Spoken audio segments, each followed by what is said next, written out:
In October of 1943, America was deep in World War II. On a crisp autumn morning, armed government inspectors and military metallurgists walked unannounced onto a factory floor in Kenosha, Wisconsin. They came to investigate a strange report from a military testing lab at Wright-Patterson Airfield. Days earlier, engineers placed a batch of drop-forged socket wrenches into a heavy 10-ton hydraulic press. These hand tools were built for aircraft mechanics working inside cramped aluminum bombers, where they tightened critical engine mounts and heavy wing spars. Under official military rules, a hand tool pushed past its maximum strength limit was expected to snap clean or shatter into pieces. But when the hydraulic press squeezed these sockets past 12,000 inch-pounds of force, something unexpected happened. The steel did not shatter into sharp splinters. Instead, the inside teeth flexed just a tiny bit, keeping their firm grip until the giant testing machine itself bent out of alignment. The inspectors thought they were investigating a product defect. What they actually found was a secret engineering breakthrough made right on the shop floor. You are watching Rivet and Rebar, the channel where we explore the industrial legends and mechanical sagas that built our modern world. If you love history, clever engineering, and forgotten industrial sagas, please hit the like button and subscribe to support our deep dive documentaries. Now, let us travel back to where this story first started. In the spring of 1919, American industry was growing at a blistering speed. Cities like Milwaukee, Wisconsin were filled with dark smoke from foundries, steam locomotives, and metal mills running day and night. The automobile age was exploding across the continent, but hand tools used to build and repair those greasy engines had barely changed since the days of horse carriages. If you stepped inside an auto repair shop in 1919, you saw mechanics struggling with heavy, solid iron wrenches. Every single bolt head size needed its own separate piece of drop-forged steel. Picture the daily struggle of an early mechanic. A repairman working on heavy trucks, farm tractors, or early airplane engines had to carry a heavy wooden box filled with 50 different solid wrenches to every job site. These tools were heavy, awkward to carry, and painful to use. If a mechanic had to reach a hidden bolt inside a cast-iron engine block, he used a clumsy offset wrench. If space was tight, he had to unhook the tool, turn it 15 degrees, hook it back onto the bolt head, and pull again. A simple valve adjustment job could take hours of tiring labor. Toolboxes weighed over 80 pounds, packed with redundant forgings that held just one specific nut size on one end and a handle on the other. That was when a talented machinist named Joseph Johnson entered the picture.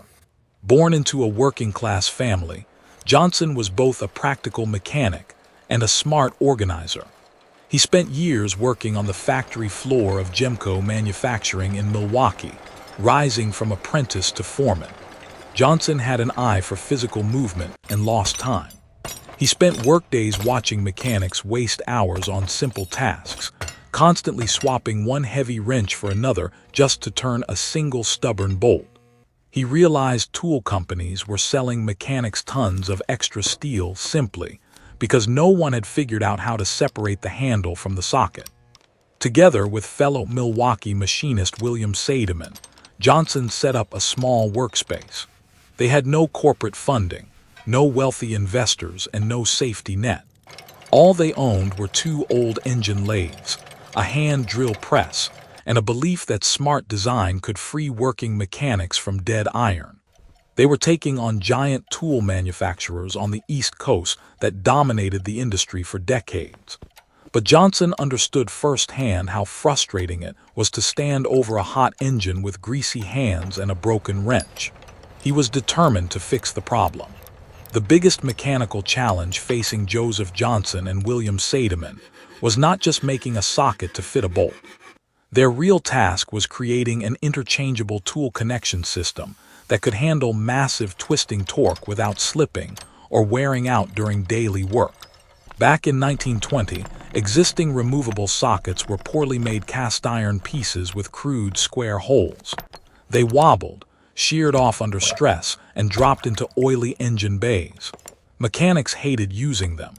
Johnson realized that if his new tool system was going to work, the fit between drive handle and socket had to achieve an extremely tight tolerance.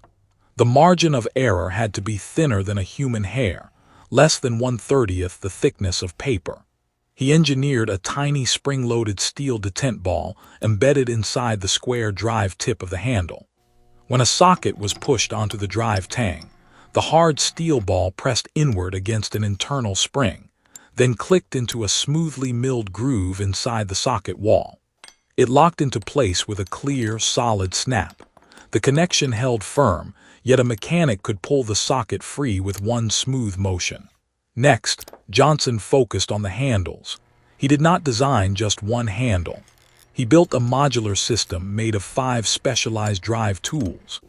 There was a reversible ratchet handle for tight quarters, a sliding T-handle for balanced twisting leverage, a fast speeder handle for spinning loose nuts rapidly, an offset handle for deep leverage, and a flexible universal handle for odd angles. Each of these 5 handles could instantly snap onto any of the 10 interchangeable sockets in the kit. 5 handles doing the job of 50 solid wrenches. Take a moment to think about what that accomplished. It reduced total tool weight by 70%, while expanding work speed tenfold. To make these tools as strong as possible without making them bulky, Johnson refused to use cheap cast iron. Instead, he chose high-grade alloy steel. Socket walls were forged thin enough to slip into tight clearances, yet built with internal grooves that spread force evenly across the flat sides of a bolt, rather than digging into sharp corners. This smart detail stopped bolt heads from rounding off, which was a common nightmare with cheap hand tools. Having a brilliant mechanical design meant nothing if regular hardware distributors refused to sell it. Traditional hardware jobbers literally laughed Johnson out of their offices. They viewed detachable sockets as weak novelties that would break under real work conditions. Old-fashioned tool merchants made profits by selling heavy iron weight by the pound, not by selling smart sets of high-precision tools. Since store owners closed their doors, Johnson decided to bypass the middleman and go directly to the people who used tools. He hired 2 energetic salesmen named Stanton Palmer and Newton Tarble, loaded prototype socket sets into the trunk of a car, and drove directly to repair shops, auto garages, and factory floors across Milwaukee and Chicago. Imagine running an auto repair garage in 1920. A salesman walks through your grease-covered door, opens a leather kit, and shows you 5 shiny handles and 10 clean sockets. He snaps a sliding T-handle onto a socket, hands it to you, points to a rusted bolt, and tells you to try breaking it. The mechanic leans his entire body weight onto the lever. The rusted bolt snaps open with a loud metallic crack. The socket wall does not flex, and the steel ball detent does not break. Then Johnson introduced a master stroke of business strategy. He offered these premium tool sets through an easy payment plan. A mechanic could buy a full set with a small down payment, then pay off the balance week by week using extra money earned by finishing jobs twice as fast. They named this program the Pay-As-You-Earn plan. It was a true financial lifeline for independent working mechanics. With that simple idea, the direct-to-mechanic sales business model was born. 5 tools really did do the work of 50. By the late 1920s, the young company outgrew its small Milwaukee workshop and relocated to a new forging plant in Kenosha, Wisconsin. Huge oil furnaces, massive drop hammers, and automatic lathe machines turned raw alloy steel bars into thousands of precision sockets every single day. But the real test of Johnson's creation was not the booming economy of the 1920s. It was the sudden arrival of a terrible global crisis. When the stock market crashed in October of 1929, industrial production across North America came to a sudden halt. Tool makers across the country went out of business or lowered quality just to survive by selling cheap hardware. Johnson chose the exact opposite path. He understood that during hard economic times, mechanics could not afford cheap tools that snapped in the middle of a job, leaving a paying customer stranded. Snap-on doubled down on top-tier metal quality, improving nickel-chrome plating to protect steel from harsh garage chemicals and rust. Then World War II broke out. Almost overnight, the United States military transformed into the most machine-intensive military force the world had ever seen. Winning the war depended on how fast field mechanics repaired vehicles and aircraft under harsh battle conditions. The Pentagon realized that standard commercial hand tools were not good enough for tight aircraft maintenance. The small spaces inside a giant Pratt & Whitney radial engine left no room for thick, clumsy tools. Snap-on converted its Kenosha factory to work 24 hours a day for war production. Because strategic metals like chrome and nickel were strictly saved for tanks and artillery, government banned shiny chrome finishes on hand tools. Snap-on engineers created a special black chemical coating, known as the government finish. This dark coating protected high-strength alloy steel from salty ocean air and freezing mud, while keeping exact tool dimensions perfectly precise. From aircraft carriers in the Pacific Ocean to muddy repair bases in North Africa, American mechanics fixed B-17 flying fortresses, Sherman tanks, and heavy landing craft using sockets forged in Kenosha. The company earned the prestigious Army-Navy E Award for Industrial Excellence, adding 5 stars for sustained performance throughout the war. In the middle of global conflict, precision tools were essential instruments of American industrial power. That brings us back to the mysterious federal audit in Kenosha in 1943, when government inspectors demanded to know why Snap-on quietly changed its heat-treating process inside salt bath furnaces. Factory engineers revealed a key metallurgical insight that government regulators completely overlooked. Standard military testing rules were written for static pull tests on structural steel beams. But hand tools used in military repair do not experience smooth, steady pressure. They face sudden violent shock loads, like when a runway mechanic slips a long steel pipe onto a ratchet handle to break loose a jammed exhaust bolt on a bomber before its next mission. Under standard government oil quenching, alloy steel formed a stiff internal structure that passed basic laboratory tests, but left metal vulnerable to tiny cracks under sudden heavy impacts.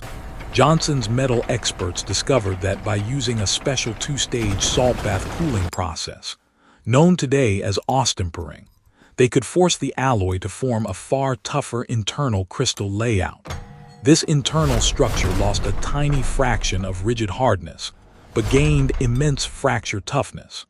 When testing machines at Wright-Patterson tried to shear sockets, the steel flexed just enough at a microscopic level to spread force across the entire socket wall, preventing cracks from forming.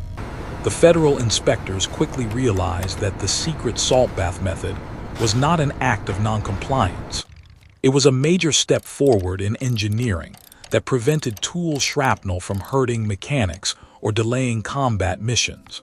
The War Production Board immediately made Snap-on's secret process the new official standard for military aircraft tools across all Allied forces. Consider what had just happened. A small Midwestern tool builder out-engineered the military's top metallurgists by trusting real shop floor experience over theoretical manuals. The metal proved itself. The tools held strong, and Snap-on's government contracts grew into a long-term defense partnership that carried the company straight into the atomic age, supplying tools for nuclear submarines and NASA Apollo lunar missions. The mystery of the unbreakable socket was solved. For decades after the war, Snap-on reigned as the undisputed leader of the professional mechanics world. The iconic mobile tool van, a rolling showroom filled with shiny chrome sockets, heavy tool chests, and high-precision torque wrenches, became a permanent sight at auto repair shops across America.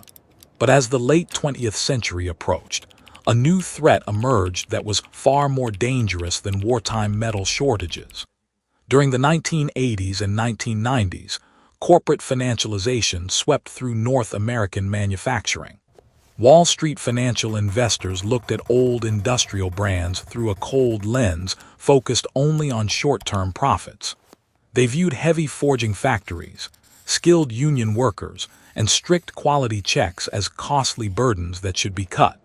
Across the hand tool industry, famous brand names were bought out by giant conglomerates. One by one, historic tool makers shut down domestic foundries, sold off drop hammers, and moved production to overseas factories where cheap steel was dipped in thin chrome to look like professional gear. Cheap tools flooded store shelves. Sockets bought at big box stores rounded off bolt heads, ratchets slipped under pressure, and cheap metal bodies cracked under load. Snap-on faced heavy pressure from corporate investors to do the exact same thing, to close American plants, lay off veteran tool makers, and import cheap foreign forgings. Financial executives argued that modern mechanics would not pay extra for over-engineered American steel, when cheap copies were readily available for a low price.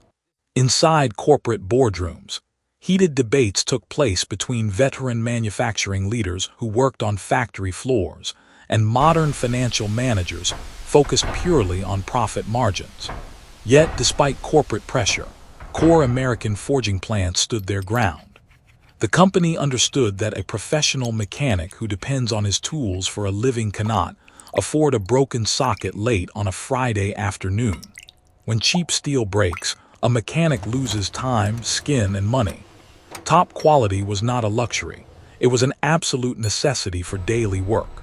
Today, if you walk into an advanced aerospace job shop, a heavy diesel repair facility, or a high-end car restoration garage, you will find vintage snap-on socket sets forged in the 1930s and 1940s working right, alongside modern digital diagnostic tools. Companies change ownership, executive boards retire, stock prices rise and fall, and economic empires crumble into memory. But solid steel created by Joseph Johnson's vision refuses to quit. If you place a micrometer on an 80-year-old snap-on socket that turned tens of thousands of frozen bolts over its service lifetime, you will see something remarkable. The outer chrome finish may be worn down by decades of grease and hard work, and the grip area polished smooth by working hands, but internal broached teeth still hold their square drive fit to within tiny fractions of an inch. Well-made alloy steel resists wear and absorbs heavy vibration. These classic tools were built with an extraordinary commitment to lasting quality, made during an era before throwaway consumer products became common. A modern technician can take a brand new digital torque sensor, snap it onto a sliding T-handle forged during the Great Depression, and tighten a jet engine component to exact factory specifications without any slop or play. Corporate strategies changed, but quality steel survived. You have been watching Rivet and Rebar. If you enjoyed this deep dive into heavy manufacturing, clever engineering, and the industrial sagas that built our world, please hit the like button and subscribe to our channel. Click the video on your screen right now to watch our next historical documentary on forgotten industrial giants.